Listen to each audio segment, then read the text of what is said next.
What's that? Your breakfast.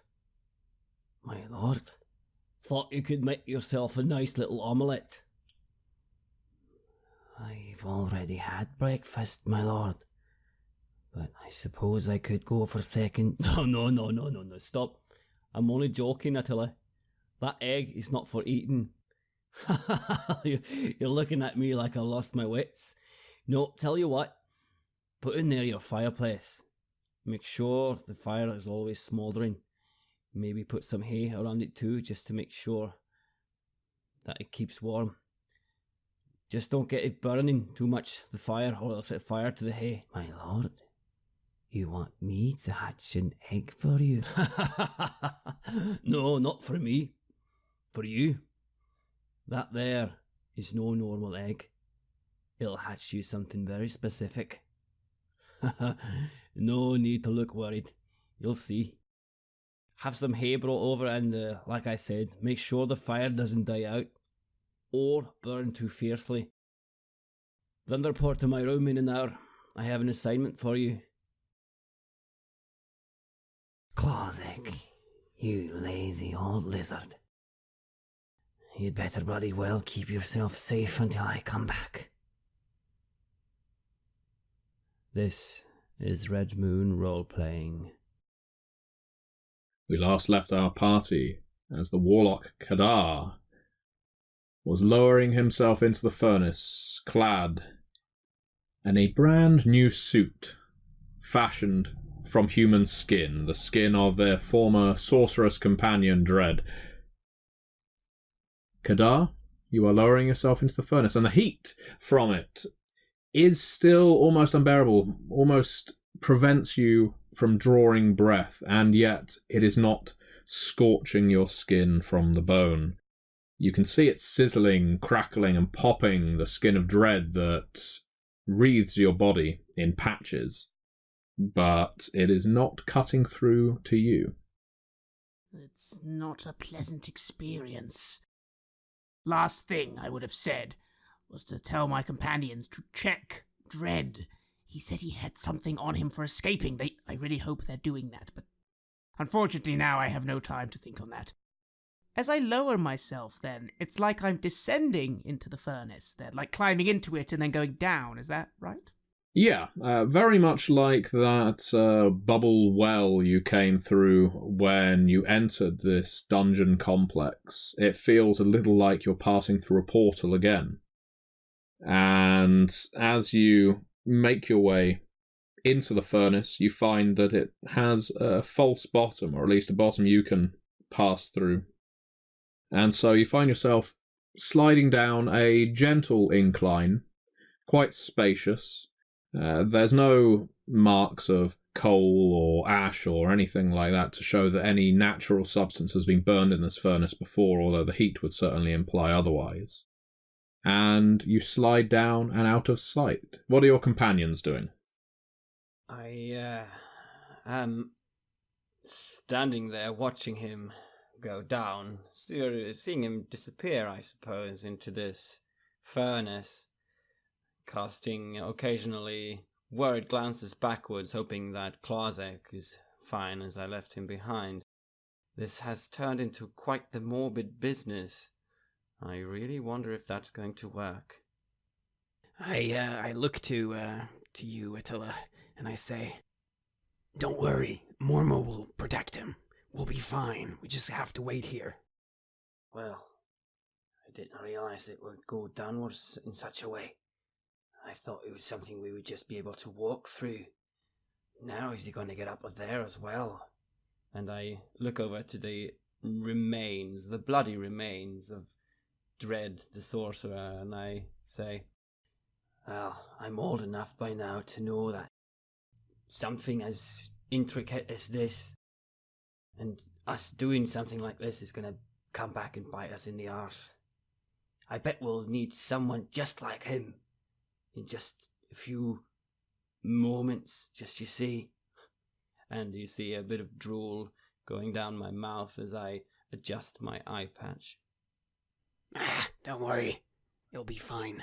And anyways, all the good treasure is buried at the bottom of holes. My mother always said that. sure she was wise, and all the better for it. Oh, she died when I was very young. It was a very unfortunate accident. Huh. Did she dig her own grave? Well, I'd rather not talk about it. What did Dredd have on him? He must have had something valuable, right? I mean, just in case our friend doesn't come back, maybe at least we can loot him. I have been looking a bit in the different pouches and his sack that he's been carrying around. What did we find? Well, luckily you didn't skin him while he was still clothed, so most of his belongings have remained pretty much immaculate. You find in one of his pouches a set of 5 rings.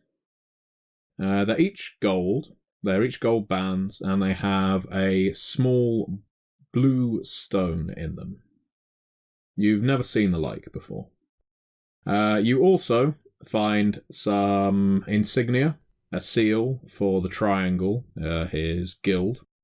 You find his set of weapons. He was armed with several daggers, and it looks like a few poisons and tinctures. Most importantly, at his side, you can see there was a wand that he never got the chance to use. There was a stick that hung down around to his knee, and he was going for it when his throat was cut. That stick looks valuable. Maybe that's the one that would get him out of here. I don't know. I know sorcerers want to use these sort of things. I've never been able to activate one myself. Me neither. I grab the rings and I start putting them on. Nothing bad can happen when I do that, I assume. No, nothing strange happens when you put the rings on. I look in my hands and I feel good about the increasing amount of gold. This feels like a positive trend. We're heading in the right direction here. The wealth will increase. Was he wearing the rings, or were they in his pack? They were in his bag. Well, a small pouch that was hanging from his belt, just with the rings in. Well, probably some sort of earlier treasure that he found in some raid or something. Maybe. I give you one. You should have one too. I look at it, and is there anything peculiar about it? The blue gem in the gold band glistens in a way that a room as dark as this should not allow, as if there's a small fire inside it. There's probably something about this. I look at it closely. Might be some sort of magical item. Most likely. I look at Thashath as he is taking the rings on, and Do you feel anything? Excitement. I'll have to see if our magic users, if he comes back, will be able to help us identify what they do. Yeah, I wonder how it's going for Godar down there. Well, funny you should ask. The descent down the chute isn't a terribly long one, and Kadar finds himself exiting through a large square hole in a wall. Around its rim, there's what looks like brass frame studded into the wall. The room you find yourself in is quite different from the remainder of, what you saw up above. This isn't all sewerage. It's not like the bowels of a foundry either. This is quite a plush chamber. This is no vault that someone has just dumped gold and magical items and jewellery into. This is a well-sorted, well-equipped armoury of goods. If anything, it looks a little like a museum. There's a row of skeletons, several rows, in fact, that mark this chamber, almost like sentinels. And they all have plaques at their feet, denoting who these people were. They're all clad in armour and armed with weapons. Likewise, there are shelves and cabinets around this chamber as well, which is lit with a strangely pink hue with no discernible origin. These shelves and cabinets display, quite prominently, weapons, armour, artefacts of historic importance. Not all of them are magical. but certainly to a historian or antiquarian, they would be of a great deal of interest. It would be very easy to overburden oneself and take a little too much, let alone wonder how you're going to get an entire suit of armour back up that shaft. I look around for a moment with a sense of wonder and victory that we've actually made it. The victory goes away very quickly, because I have no idea how I'm going to get the others through, and I need them through. I can't lift anything beyond maybe one small item. And how am I even going to get back? I'm uncomfortable already in this now burning, sizzling flesh that I'm wearing. I look behind me. There must be something somewhere. There must be a way of turning it off or reversing it or interfering with it. I begin looking for this sort of thing. I don't even step into the room yet. And I try and do this very quietly as well. I don't want to make any noise. On the wall surrounding around the wall surrounding the chute entrance into this room, there are sigils, codes, symbols, similar to the ones you saw in the ceiling of the chamber that brought you here. My eyes light up a little. Wonderful. Sigils. I understand sigils. I'm going to need to take a moment to study them, but maybe I can find a way of turning it off, or at least interfering with it in some way, maybe turning it down a little. I don't know, but I'm going to start looking at these sigils very carefully to see how I can interact with them. Okay, roll an intelligence, please. And I shall add Arcana. Yep, please do. 21. 21, that's a good roll. Very good roll. You do recognise the symbols from the ceiling previous, and also you recognise how they were arranged. Now, you're not able to discern what exactly the symbols mean, because what you do know, and this is through bare scratching at ancient lore, some of this language looks to be Sluresian, the language of a long dead people, perhaps even a people that predated the Titans. Why it would be down here, you're not sure, but you are sure that it is often used in some of the most powerful wardings and planar-related magic. You are pretty confident that if you shift these symbols around, and it wouldn't be difficult to do, just touching one of them, you can see that somehow you can drag them through the wall with your fingertips. You would be able to disrupt or even increase the heat in the chute up above.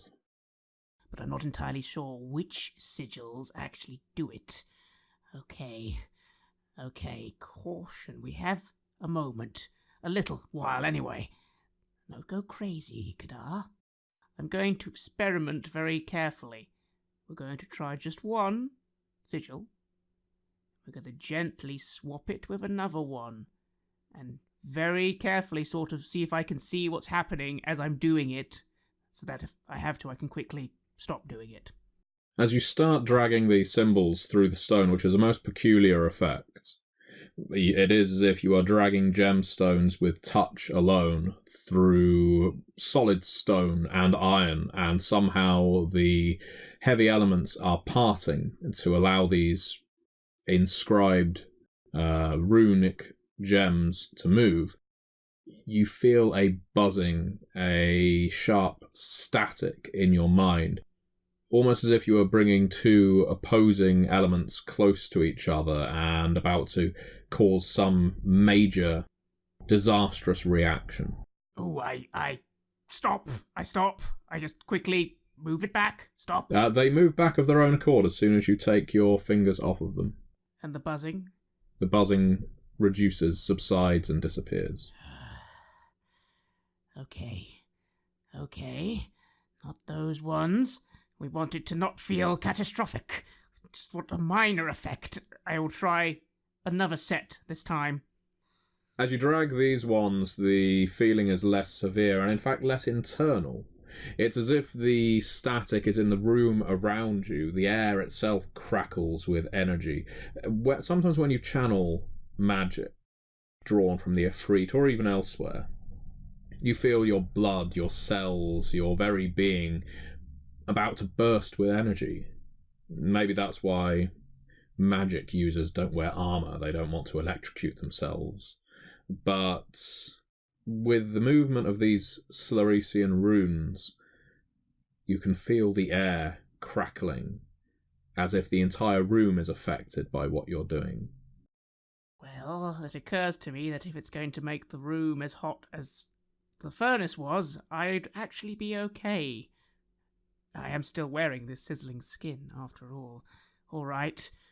I close my eyes, and despite everything, I actually say, Mormo, if you've ever been there, bloody give me a chance. And I will complete the rune swap. The runes click into place with a satisfying thud from each. There is a change in the temperature of the room. It suddenly drops rapidly. You feel quite comfortable briefly, as you are used to cold temperatures. But then it drops even more sharply. You can suddenly see the breath emitted from your mouth. You have turned this place into a massive walk-in freezer, and it's only getting colder. I need to try and switch them back. Can I switch them back? Well, meanwhile, up top, the brave companions standing up by their skinned corpse feel the change in temperature emitted from the furnace. Where it used to be a blast of heat, it's suddenly a blast of freezing cold air, just rushing up this chute and blasting them in the face. It's such a sudden shift that it takes them by surprise. In the case of Attila, all hairs stand on end. My tufts of hair that I have, and I just instinctively put my hands up towards, in front of my face, towards this blast of cold air. And I say, I think he's done it, though I'm not sure I can't go through such intense cold. Is it that intense? As equally that I would freeze to death if I went into it? That remains to be seen. Certainly, while you've heard of ice and cold magic before, you and many others believe fire is always the most dangerous element. Fire will crisp skin, send a person into shock, and kill them.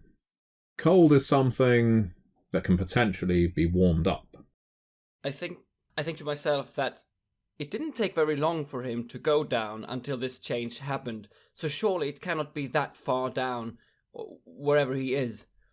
I look quickly at Shesath, and I say, "This is it, we'll have to go," and I run in, and I throw myself in. I don't have long to live anyways, there's no time hesitating. And I follow immediately after. Attila and Thashath jump their way into the furnace, and the icy chill is immediately penetrative. It breaks through their skin, freezes the cells in the upper layer, and deals each of you... Oh, let's ask for a constitution save from both, please. I roll a 5. I roll a natural 1. As you descend, the icy chill from an elemental plane cuts through you like 1,000 daggers, 1,000 icicle daggers.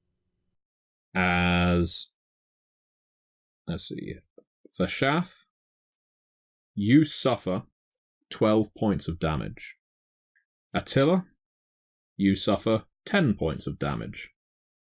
In literal terms, this is because the moisture in your body freezes as you go through this chute.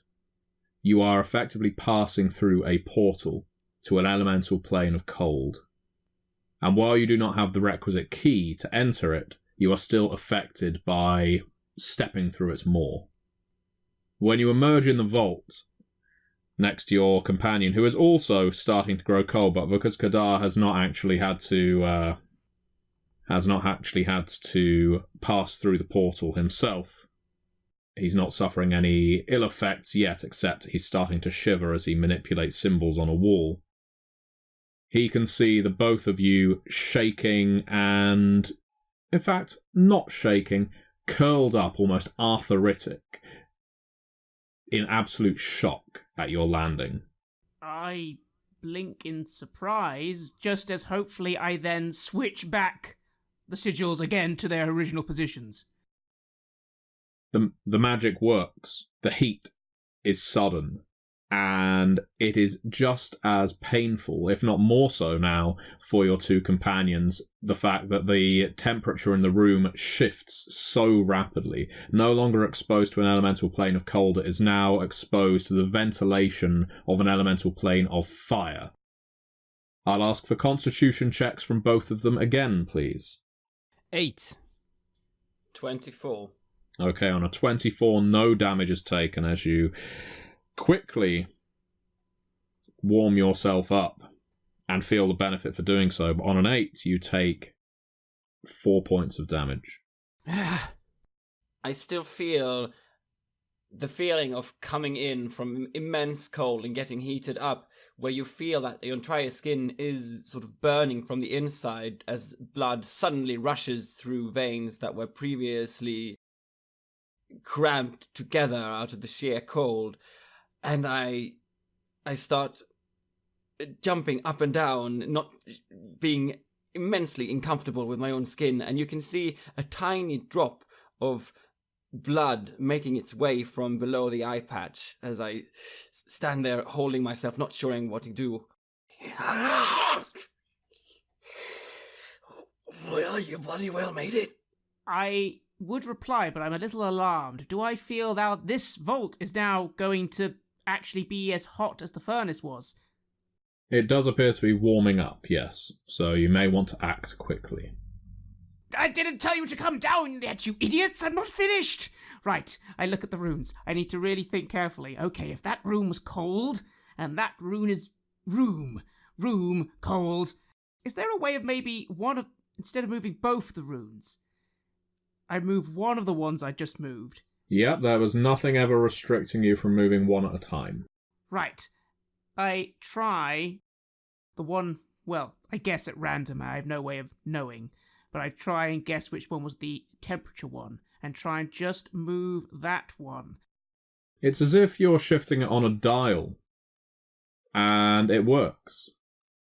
You have, on one hand, completely reversed the temperature, and then you cranked it up to the maximum, essentially opening up this gateway to the elemental plane of fire. But now you're shifting it, toning it down. You've finally gained control of this ward. The temperature returns to a stable number, and you are less likely to be incinerated. It's this one. This one is it controls the fire and the ice, and if you leave it there, then it's all lovely summer's day. Okay. You two should have waited. I don't feel so good. I say as you see, I'm sweating and you see like me hardly being able to like move my left arm because it's shaking so much. Well, how could we have known? You know, we didn't know if this was timed. If you got a one-chance window, we didn't know anything. We had to take the chance. Well, you're here now. Quick, Vasaf, get up. Did he have any potions on him, Dread? Maybe he had a potion, for a healing potion or something, or didn't you bring some, either of you two? No. You're just going to have to grin and bear it, Vasaf, I'm sorry. But I do actually look a little concerned, ironically, as I come over and try and check your person, still covered in singed skin. As the climate changes once more, I feel I'm getting more normal again, and I look around and I see this armory that we're standing in, what we actually have here. And I look at the plaques of the skeletons that are still wearing some bits of, what are they wearing? Like armor items, different things. You can see names of, judging from the fact that some of them are attached to ranks, soldiers, some of them knights. There's no dates to imply when they died, But you can see from the states of these skeletons that many of them died violently. Some of them have got cracked open skulls. Some of them have their rib cages shorn open. They've been perfectly well picked clean of their flesh. There's no natural decomposition taking place here. And it appears that their armour has been bolted to the bones where possible. Likewise, weapons have been lashed into their hands, and you're not sure by what sorcery it is that these skeletons are able to stand under that weight. Maybe some kind of necromancy. Best be careful. Are they of different races? Are they similar? They are, yes. There's many different races down here. If you're taking the time to look through, you think you're able to identify the skeletons of humans, elves, halflings, even orcs. And as I go around from them names to names, is there anything that I recognize? I have a little bit of interest in history. You do recognize some of them. But the most prominent one is Brunus, Lord Commander, known as Brunus the Unsung. Here he is. It's Brunus. Is he wearing his full plate? He is. A gleaming plate of white, marked with etchings displaying flame. This is it. This is our prize. Wait, what about the... And I start looking around for any shields. The shield of poppies. It should be here somewhere, right? We need it for our people. We need to give it to Lady Hara, more importantly, or else we're going to have assassins sent after us. Although at this stage, I don't even know if we're going to... Well, let's see if I can see it anyway. And I start looking for the shield. This is quite a sizable vault to pick through. What lengths are you going to search through every cabinet? Or are you searching the skeletons to see what they are armed with? I start looking around the skeletons nearby, but I'm not going to leave the main group. The second it looks like I have to go even deeper into this very large area, I'm going to stop because I don't suddenly now want to activate all sorts of traps. It's something that hadn't really occurred to you until now. But if you were to make a vault of this size in this organisation, you certainly wouldn't make it easy to steal the contents. Do a wisdom roll, please. Can I add perception? You can. 17. In that case, just on the periphery, at the end of a row of these skeletons, you spot the skeleton of an Asathi. It's not in a prominent place. There's no plaque to denote who it was. But over the arm of this great serpent is the renowned shield of poppies. In the other arm is a scimitar. It's held high as if to strike. I step over to the skeleton and have a good look at it. But then I stop. Attila? I have a very bad feeling that this lovely vault we've finally reached... It's possible that even though they didn't think anyone could ever get in here, there's still something here. Fasaf, do you see anything? I'm not sure. I start looking around for, well, some kind of threat. I'm also trying to keep an eye out for any kind of potion or something that might be able to heal me. If any of these adventurers had, some kind of medical bag with them or something of that nature.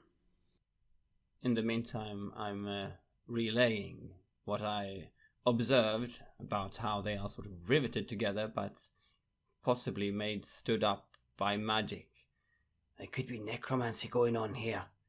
I don't know if these things will get animated in case we do something. It's not unheard of. It's not unheard of. I kind of backtrack a little to actually be by Attila's side as I look at the Mercy armor. Also, I go to one of the shelves. Are the things on the shelves slightly more random? Do they also look like they've been very carefully placed? They look just as carefully curated as the skeletons and their accoutrement. Fashath, could you do a wisdom roll, please?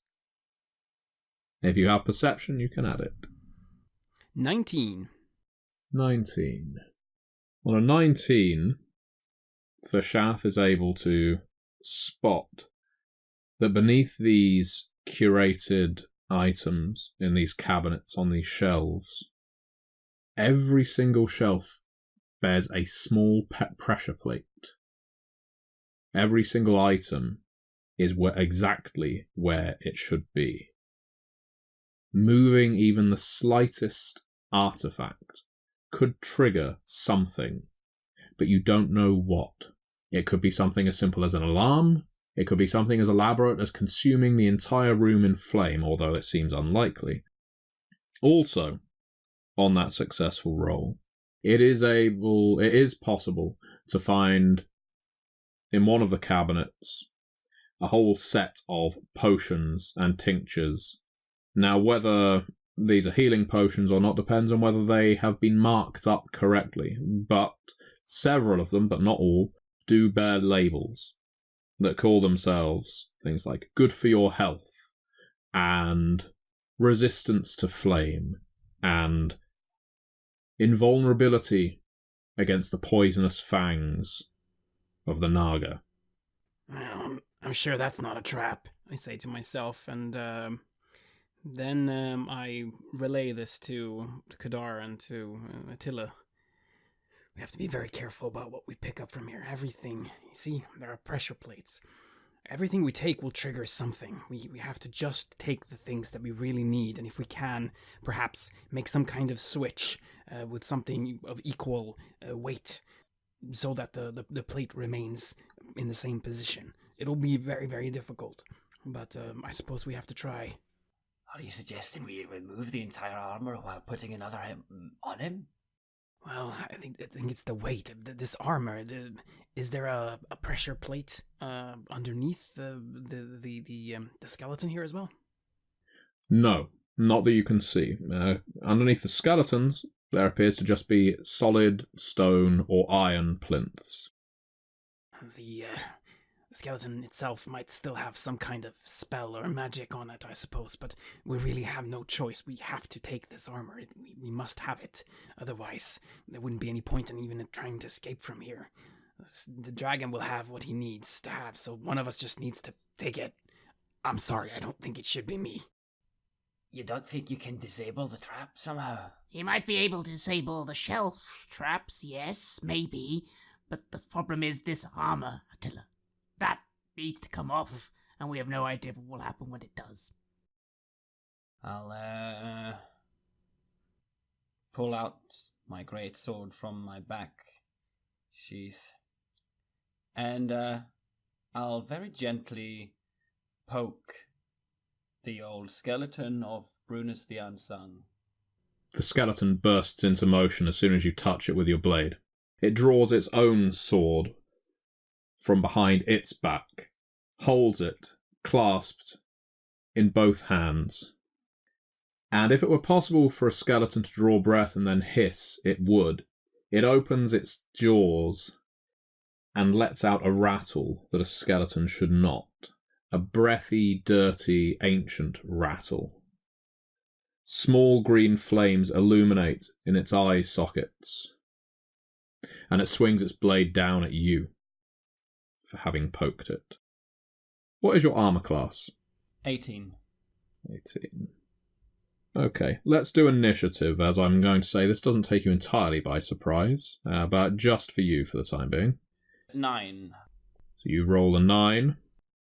Brunus the Unsung has rolled a 12, and so he swings his blade down towards you in immediate reprisal. A hacking, cleaving blow with no elegance or grace, just the kind of slice that has deigned to go between someone's neck and shoulder and hopefully cut down to their heart, although hopefully not in this case.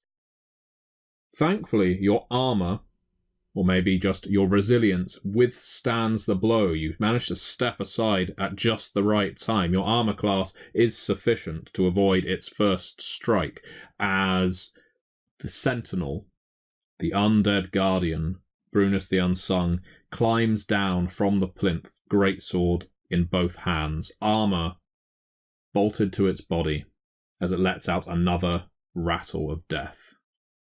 Let's take initiatives from everyone now. You can keep the same one if you want, but I wouldn't recommend it. 23. 24. 21. Okay, you all go ahead of Brunus, who is now on a 15. Let's start with our 24. Then I shall try to maneuver behind somehow so that I can do a backstab against a sneak attack against this foe. So you go for it. All right. I shall do that, and I maneuver behind it, and I take out my scimitar, and I go to slash it. I roll a 25. Your scimitar connects. It doesn't just connect. You obviously find a gap in the armour and manage to strike the skeleton's bones. What damage are you rolling? 22. 22. That's an impressive blow with the scimitar as you cleave in to Brunus's spine. Brunus doesn't react with pain. He is, after all, already dead. But he does recline suddenly, his spine straightening as the rattle emerges from his mouth again. And then I take a bonus action after that to move away, to dash away from him. Probably wise. And I end my turn. Next up. I, first of all, look around the rest of the room. Is he the only skeleton coming to life? He is the only skeleton coming to life, but he isn't the only motion in this room. With the skeleton of Brunus the Unsung stepping off of his plinth, your eyes at one point go back to the escape route, maybe out of an act of self-preservation, maybe just covering your bases, and what you can see are the symbols around it are starting to move of their own accord, slowly shifting into a different formation. I blink a little and go, "Oh no, you don't!" And I use my move to move all the way back to those sigils, dashing if I have to, actually. And I'm going to use my action to try and stop them. I'm like, no, you stay where you are.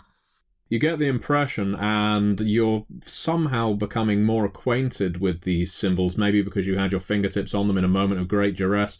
Maybe it's something about the Sluresians' renowned psionics, their abilities of telepathy and telekinesis. Something is buried in your brain that wakes up as you start to manipulate these symbols. It feels to you there's a connection, not with heat or cold this time, but to a different elemental plane, a plane of earth. And immediately you're not wondering, or you're wondering, what could the elemental plane of earth do to us down here, except you then, of course, realise you're underground. And this place could just be a big tomb. Indeed. No. It needs to stay balanced. You need to stay balanced. And I kind of start trying to force the runes back, or at least stop them moving. Of course, I imagine now that's the end of my turn. Yes, I am going to ask you to make a strength roll, which I know you are particularly poor at. Well, it's not a natural one, but with the -3, it's a 1. You find the symbols are dragging your fingers more than the other way round. So who's up next? Having just had my tunic sliced by the top of this great sword brought down by Brunus the Unsung, I am very much focused on him as my foe. I start raging. Blood is starting to pour down from under my eye patch, and froth is starting to show on the sides of my mouth at a moment's notice as I attack recklessly against Brunus the Unsung. Now I'm going to make a call here. If you fail this attack in your reckless berserker rage, you may well knock one of the other skeletons. And since I'm attacking recklessly, I have advantage on melee weapon attack rolls, but all attack rolls against me have advantage as well. Mm-hmm. And so, my bad roll was a natural 1, but my good roll was 21. 21, so that's 2 above his armor class. You are able, with your advantage, thankfully for you, to connect with Brunus and not with one of his skeletal compatriots. Your blade goes down into the skeleton's chest, and for a split second you think you have actually cut through his armour as you hear something shatter. Actually, your blade, despite your frenzy, is in such a precision place you have managed to split the crack between the plates in his armour. And if this undead sentinel were alive, you would have probably broken his sternum and collapsed the man's chest. You yank the blade free. Feeling the connection with my blade, as I yank it free, I swing about in a second blow. My best roll there was 20. 20, still sufficient. And so this time, how much damage is your blade doing? 9. It's not as good a hit, but it's what you need. As the greatsword with your second swing, as you swing in your almost mindless, aimless rage, doesn't connect with the body as you have always been trained, as you've always been taught. In your wild swing, the blade connects with the head of Brunus the Unsung and shatters the skull of the skeleton. You know very little about necromancy as a barbarian. You don't know what drives a skeleton to get up and fight again.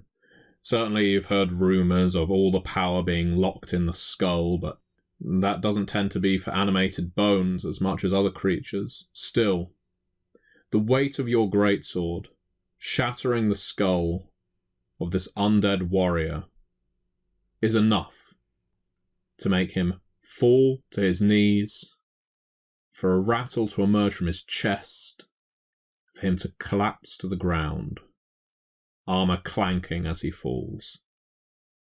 Kadar, over by the chute. Your will to work these symbols is failing you.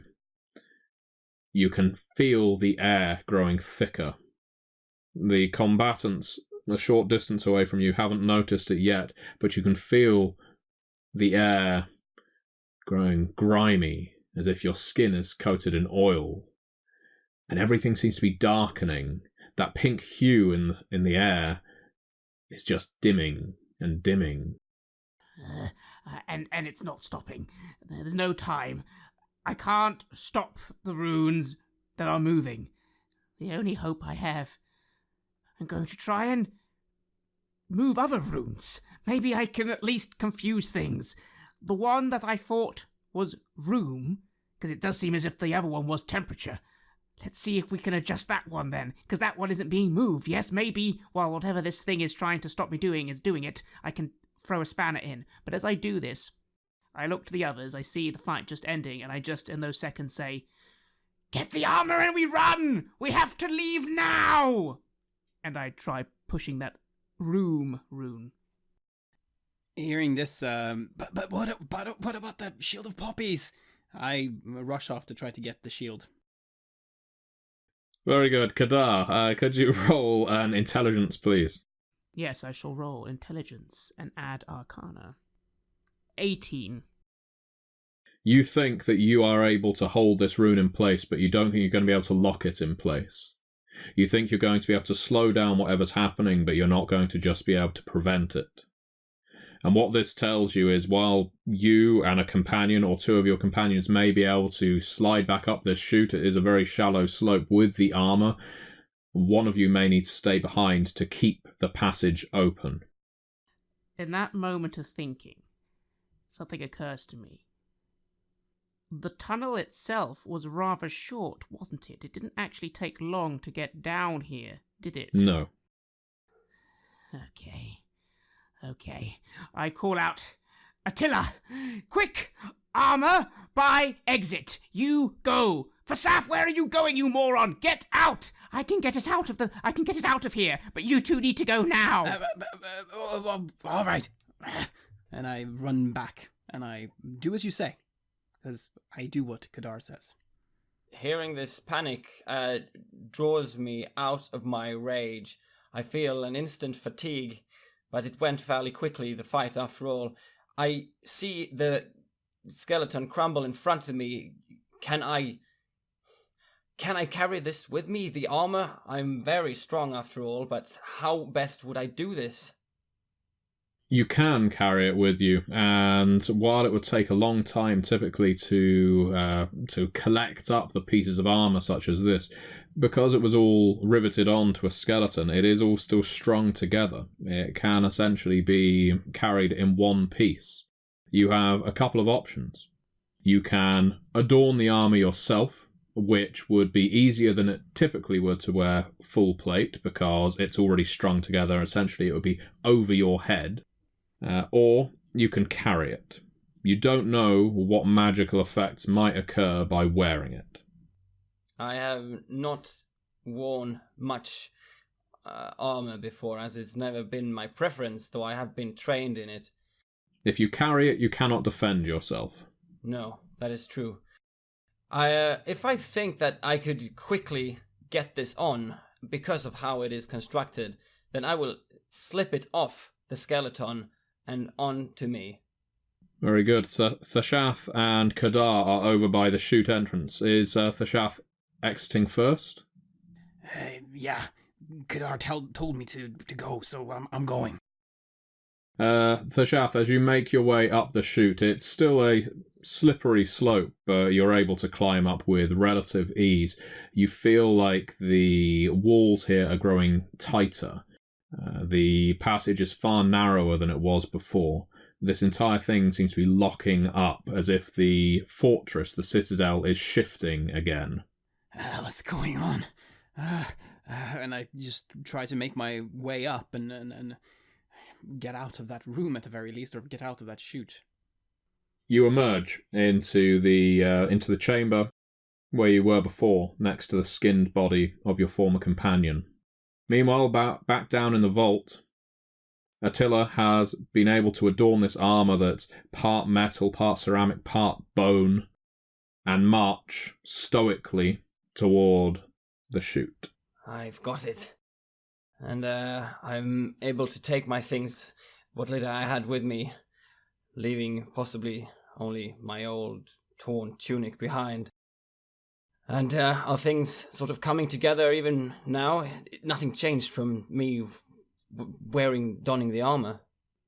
You feel stronger and more resilient, one could say. Your entire body temperature is cooled, despite everything that's just happened to you, all the trauma your skin has been through, and your muscles. You feel relaxed.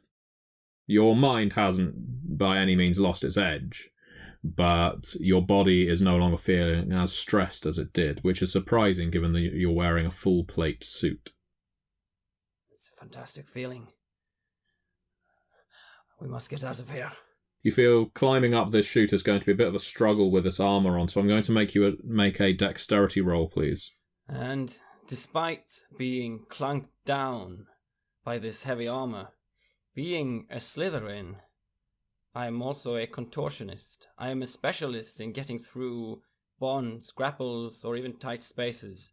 You are. So while your dexterity is at -3 for wearing this armour, you do gain an advantage. 16 then. You clamber and climb your way up the passage, and Thashath is able to see you trying to squeeze out. Thashath is probably going to have to pull you, or try, to get you out of there. And I move up to him and I start pulling him out. Come on, Attila. Strength roll, please. The walls are literally closing in around him. 14. 14. It's enough. It is just enough to allow the bulky Slytherin to climb out of this passage. And that just leaves Kadar in the vault, which is steadily becoming a conduit to the plane of Earth. Yes, I need to go, and I'm going to go. But just before I do, I take literally 1 second to look around. Was there anything I saw on the shelves that was tiny? I mean, like the size of a gemstone or a ring, or was it all quite large objects? There were tiny artifacts there as well, plenty of gems, plenty of rings. Very well then. I cast my cantrip, Filch, to instantly move from 30 feet away 1 £1 or less object, which then appears immediately in my hand. I don't even look at what it is. I don't care.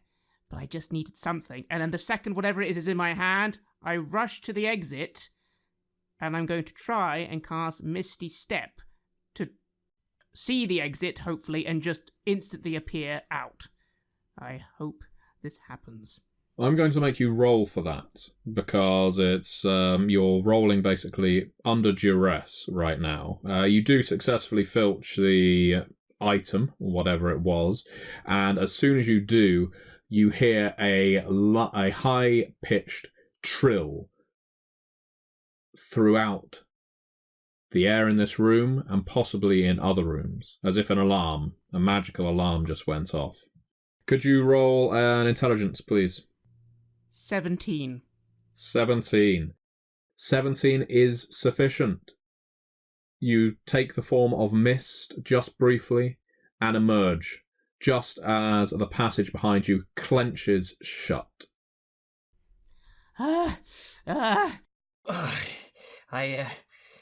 stretch my legs as if feeling internally how it would have been to just have been consumed by that sheer amount of earth and walls, and I nod thankfully towards the shaft.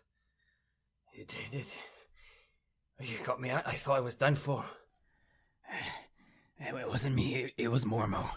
But I don't think we're out of trouble just yet. We have to still get out of here, and we didn't get everything we needed. We're going to be living on the run. I flex my fingers in the gauntleted hands.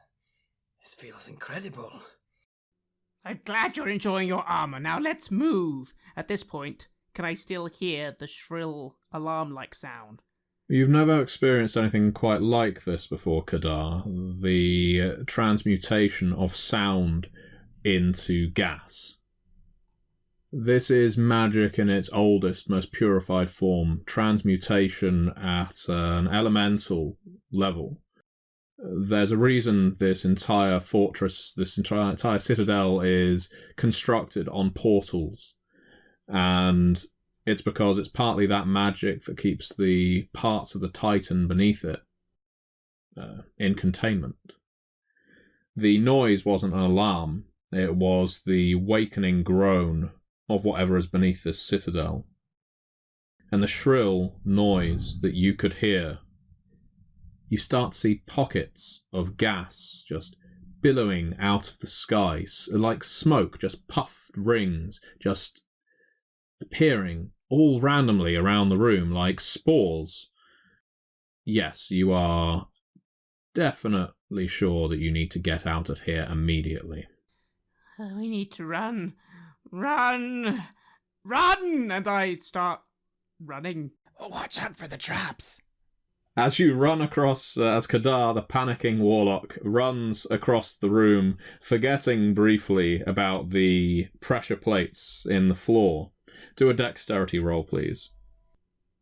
8. As you hear watch out for the traps, from those massive anvils, those incredibly impractical workshop tools that you saw in this room before, you spot one of those hefty, great hammers just suddenly fling itself from the anvil and toward your head. Roll another dexterity. The first one was to see whether you triggered the trap. The second one is to see whether you can miss the hammer. 16. 16. You look at just the right moment. You flex your neck just at the split second to allow this hammer, larger than your head, to swing past you through the air and smash into the anvil on the other side. I kind of just blink gulp, and obviously that stops me running, and I just go, Fasaf! Lead the way! Quickly!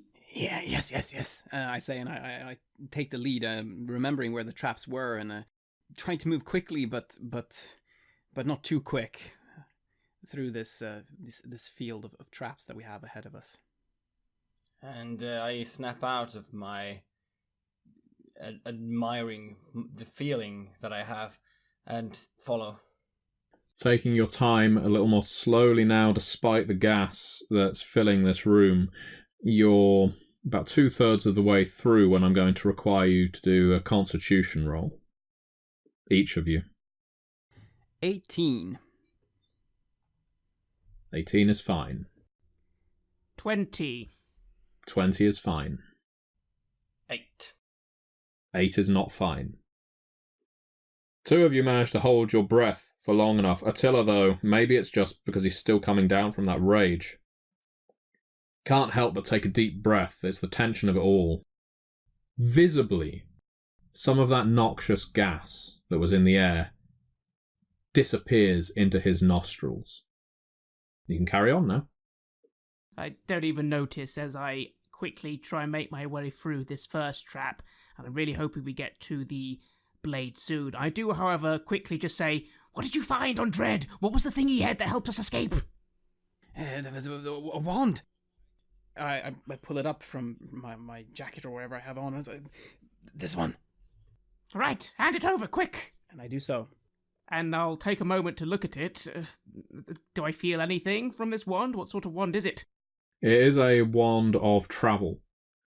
Sorcerers in the employ of thieves often carry these wands simply for expeditious retreat. Wonderful, but does that only work on... Is it something you cast on someone, or do you cast it on yourself? You can cast it on someone else, but you, essentially, imagine the direction you're sending them into. They don't get to choose where they're going. Right. And how many... Do these sort of things normally have charges? They do indeed. It's impossible without analysis and time for that you do not have to work out how many charges this wand has. Right, okay, well, this could be very useful, but let's keep moving. Attila, stop being slow, hurry up. I don't have time to pause, but a small sensation of worry and anticipation fills me as this happens, and I don't feel anything immediately.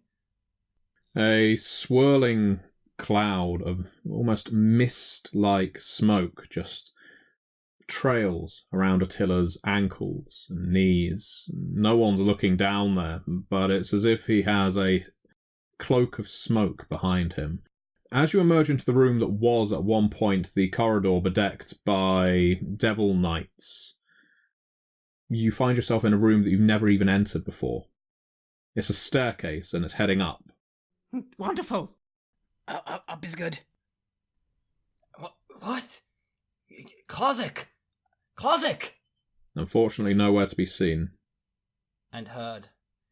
Mm-hmm. I'll start running up. I hope he is getting out of here as well. You run up the stairs. Now I'm going to make you roll... I think, Attila, I'm going to make you make this roll. For all intents and purposes, this is a luck roll. In a shifting citadel, it is basically a puzzle box. There's no way of knowing where you're going to emerge when the pieces realign. This roll is going to determine, based on a chart available to me, where you are going to emerge. Attila, bearer of the armour and bearer of the smog of Golthaga, make a charisma roll, please. It's a straight, even chance. You have no modifier on your charisma. 13.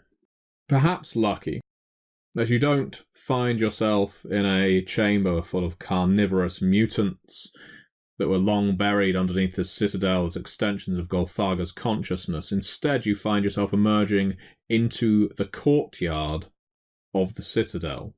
You do not know how this chamber moved up several floors across and exited straight here, but here you are. And luckily for you, the smoke that's in the air here has sent the guards into such a panic and such action that they don't immediately notice the three of you emerging into the bright daylight. I look around, noticing we're above and guards, and instinctively I quickly cast Disguise Self. I'm going to do a very, very simple illusion here. I want to look like one of these people. At least be dressed in their armour. Then you can do so. I do so, And I suddenly, to you two, pop into existence as a humanoid-looking guard. That's for the extent of my disguise, to be honest. And with this, I quickly just sort of look to both of you and say, "We need to find the walls. We're in the courtyard. We need to get out of here. To the sea! To the sea!" I blink with my healthy eye at the sun as another strand of blood is running down from beneath the eye patch. Yes, I look around. Is there any visible path that leads towards, say, ports or anything out? Yes, it is not difficult to find. You are able to make your way through the many portcullises toward one of the several docks that lies on the outside of the citadel. It's a journey that takes you an excruciating 10 minutes to get there because of the winding path through these citadel walls. But due to the sheer chaos that you have unleashed down below, no one is paying a couple of Asathi and one Slytherin much attention at all, except for one individual on the docks. A woman is standing there. She was just loading up a boat and turns to see the three of you. She is clad in armour similar to what Attila is wearing right now. Her eyes narrow. And who in the hells are you? I go forward quickly in my disguise, hold up a hand and say, "Friend, I know it seems weird, but I can explain everything." And Friend, I am your lady commander. As I was saying this and got to her and she says that, I was trying to get as close as possible with my hands sort of raised. How far have I gotten? I'm going to say you're within 15 feet of her. 15 feet. I stop. Blink a few times. "Lady Commander, I'm sorry. Everything is so... What's happening?" I'm looking to the other two. What are they doing? Is there any place for me to hide, or have I been thoroughly spotted? You are both thoroughly spotted. It is your duty, if indeed you are a guard, to defend the citadel, and whoever the rest of the two of you are, indeed, and she looks at Attila, wearing the armour of one of my predecessors, you are safer within the citadel. There are giants beneath the water. If you take your chances on there, you will be branded a coward, a deserter, and food for the giants. Why are the giants here now? Have you not seen the disruption in the citadel? They are drawn to chaos. That makes sense. I know that the three of you could overpower me, whoever you are, thieves most likely of the Triangle. Well, you're free to take my boat, if escape is what is on your mind. But you will not survive crossing the blossoming sea. Escape is what is on our mind. And I start moving towards the boat. I frown a little, and I just sort of briefly fiddle with the wand I have by my side, and I say, "My lady commander, I'm sorry. Cowards we are. Godspeed to you, though." And I jump into the boat as well. I look back and forth, unsure, thinking that what she's mentioning now must surely be what Osborne was talking about, the flayed giants. I ask her, what do you suggest we do? I suggest you stay here and fight. Frankly, I don't care if you live or die if you decide to abandon us in our time of need. Well, I'll bloody well stay and fight then. I give Attila a little look from the boat and go, "Attila, it's very brave of you to die here when you could escape." I'm not going down there with some bloody flayed giants going up underneath me. "I have it handled." You have? "Yes, get in the boat quickly." I'll get in the boat. Cowards. Cowards, all three of you. Remember, I will mark your faces. Even though she hasn't actually seen Kadar's. I nod, gravely in my guard uniform. "Indeed, milady, indeed." She strides back into the citadel. The air around it is growing quickly thick with smoke. Right. Fasaf, begin rowing. We need to leave now. If my plan's to work, we only have one chance.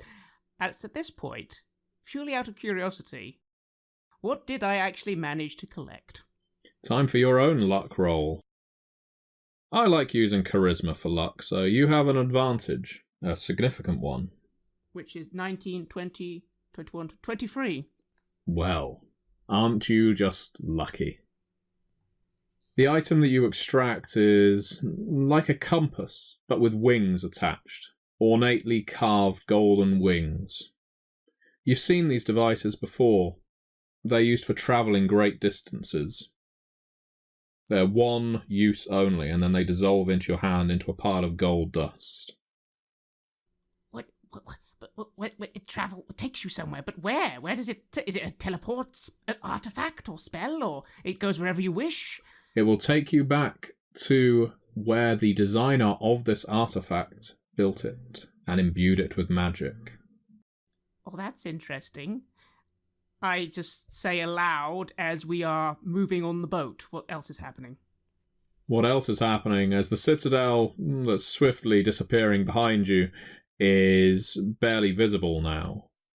It's now just a big pillar of smoke that's emerging not just from the land but the water around it, which bubbles and roils. And you can see the water turning red with blood in places, and you're not sure whether it's because people are trying to swim away from the citadel and being grabbed by some of the sea creatures, or whether it's because the flayed giants in the water around here are starting to move. After all, flayed giants are known to bleed constantly. They are drawn to others who enjoy the skin of living creatures. I see. Fasaf, keep rowing. Yes, Kadar.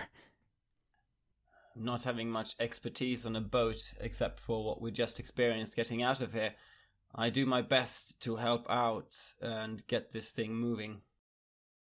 One of the giants emerges from the water behind the prow of the boat. This was the moment I was waiting for. This is going to decide how things go. I say, let me try this first, and then I try plan B. I withdraw the wand of escaping. I point it at the giant and wish the giant to escape a very far away into the direction of the citadel. The magic works. The giant disappears, the boat rocks, and you look behind you and you hear a whoo as the giant collapses, emerges, emanates from the ground. You're not sure what, because it's all wreathed in smoke, but clearly this is not what the giant was expecting, or the people around it, as you hear screams and the clash of battle. Keep rowing, Fasaf, row! Yes. As the trouble at the citadel draws all the attention from hostile aquatic life, the rowing slows. Eventually you reach your own vessel, where Osborne is sleeping, completely oblivious to everything that's just gone on. You clunk your boat against hers. I get up onto our original boat and I give her a shove. Wake up, you drunkard! We need to get out of here! Oh, you made it. Excellent. Oh, wonderful, you got the armour. Hey. We've got it! Let's go! She helps each of you aboard, and then, through deft use of her own magic as a sea mage, she enables her boat, the boat that you all share, to travel through the water speedily, gracefully, avoiding any further dangers, zipping through the water as if it was marine life itself. I turn to Kadar. You might want to get rid of that. And I poke the smouldering old skin of Dread. I don't know if they can recognize it, but it's not pretty. I look down at the skin. Most of it, which I imagine has at least some fallen off with all the running movement. But yes, I quickly slink out of it, being left in just my small clothes and, of course, my rod and my little pack. and gore. Oh, much gore indeed. The epilogue.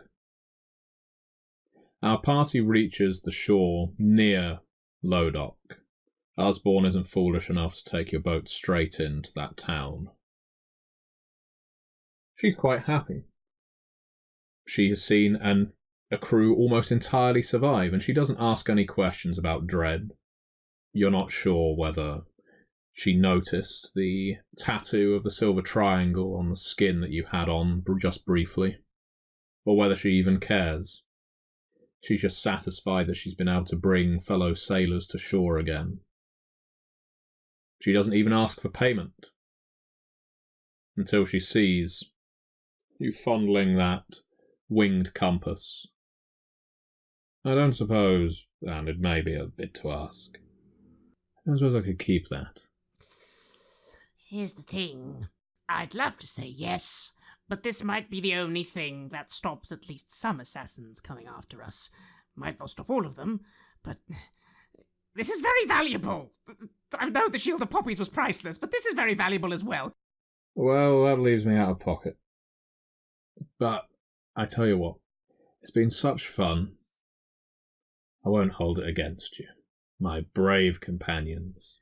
Well, Osborne, you can take this.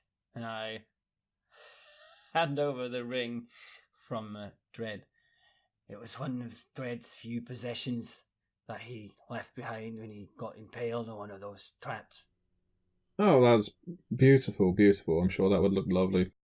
Well, safe travels to you, she says, and heads back to the nearest tavern, leaving the three of you. Now, we won't see what happens when you meet up with your employer, the Fire Rack Dragon. We won't see how that exchange goes with Rose Rock. Whether he just devours you, and the armour as well, his quest complete.